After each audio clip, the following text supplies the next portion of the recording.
come across a lawn sign, and every time I see it, I think a lot about it, and I think more and more deeply every time I read it. I know that I will never understand, but I stand with you. You know, empathy is always going to be somewhat aspirational. There's no way we can understand, as well as someone who has experienced something, what it is like to be a member of a different group, or even what it's like to be an individual within a group that we are in. But we strive for that, and the reason we strive and we try to educate ourselves about other people and what they've accomplished and what they've been through is because that is how we get to where we have to be, which is we stand with each other because we all share a common humanity.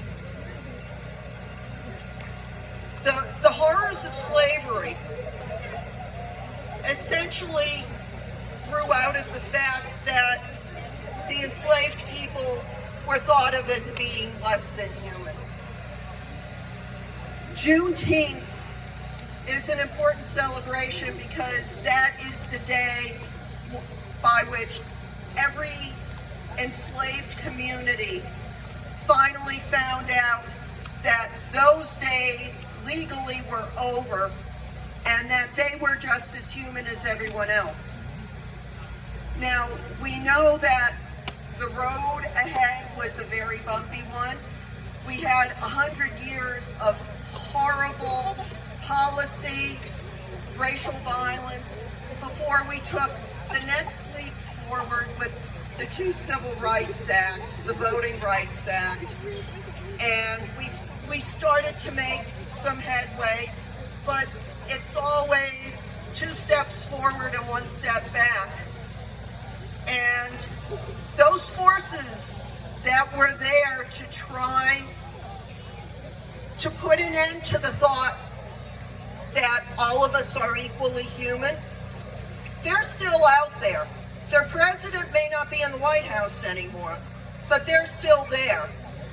And they're not just at places like the Southern Baptist Convention.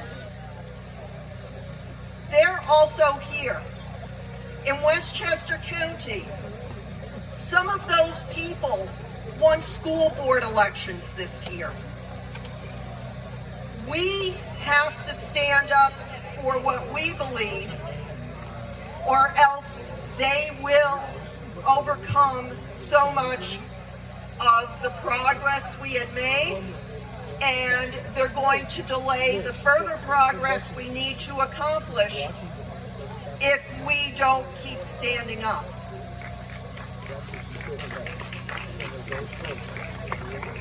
We have to make sure that they don't. It's actually a very totalitarian idea they have, that they don't want our children to know that there was slavery around here. They don't want our children to know that there is racial violence.